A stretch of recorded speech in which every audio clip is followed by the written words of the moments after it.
Both my parents were Christians. I had a very good lifestyle. We grew up in a good home. And so things were really good for me. I had a stable life. And what happened was that bad people started to come forward with me and start to attach themselves to me. At age 16, I met a guy who introduced me to drugs, and I used crystal meth for the first time.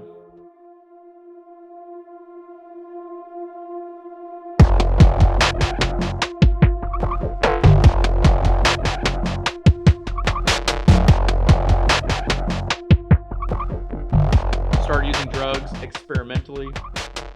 My life started falling apart. The same year that I started using drugs, I ran away from home. I was arrested. They held me in a cell. I remember the cell was very dark. There were people who were screaming through the cell doors. I was in fear. And I started to attach myself to more bad people, and I eventually moved into a drug house where I became completely subjected to drugs.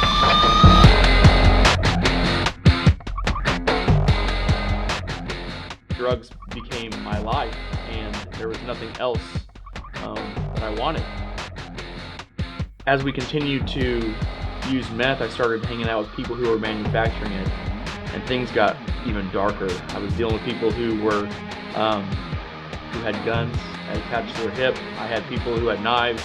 Everybody would they didn't care about each other. And there was I remember a moment in my life where I was sitting in a driveway, and the door to the house where we were selling drugs at opened up, and there was a group of men who came outside the door, and they were all holding Louisville Slugger bats, and they surrounded my car, and I locked all the doors, and I remember they were tapping on the window, and they were telling me to get out the car, and I knew if I had stepped out that car that day, that would be it for me, that they would kill me. It was fear that you had never witnessed before. I mean, I had never seen this area of this world before, and it came to a point in my life to where I knew that it was out of control.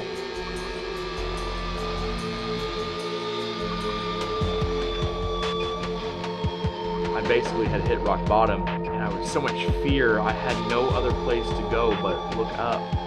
I knew that if I was going to get out of that lifestyle, I had to cry out. And so I cried out to God that night, not knowing Him, not having a relationship with Him. And I cried out to Him, I said, God, if you're real, I need you to come into my life, and I need you to change it now. After 3 days, I woke up, and my roommate was pointing in my face. He said, get out. He said, you don't belong here.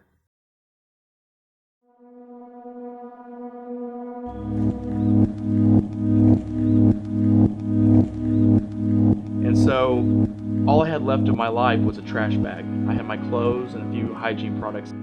My mom to this day says that I was a walking corpse, that I looked like a pile of bones because I had lost probably half my body weight. I was about 120 pounds. I had sores on my face. My whole face was caving in because I had lost so much weight. And so my mom said, Aaron, if you get clean, you can stay here. On the day I called, you answered me. Things started changing for me, and I started praying more, and I started seeing things differently, almost like winks or fingerprints from God that I was seeing. And so I started to seek Him, and I knew the only place to seek Him was go to church. So I went to church, I started church hopping, checked out many different churches, and on September of 2012, I gave my life to Christ. And I was in church, and I was worshiping, and I was praying, and there was a voice that called out to me. He said, I need you outside these four walls. And so we started feeding in the park. He told us to find a central location, so we started feeding at a local park here in Joplin, Missouri, and 30 showed up, and then 50 showed up, and then 70. And I remember one time there was 200 people that came to the feeding. We started praying for people. Things just started happening.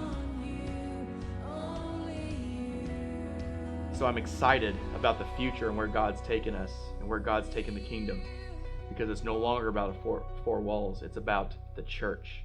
It's about the body of Christ coming together and loving one another and doing what we've been called to do. You have a purpose. I have a purpose. My name is Aaron Garcia, and I am real.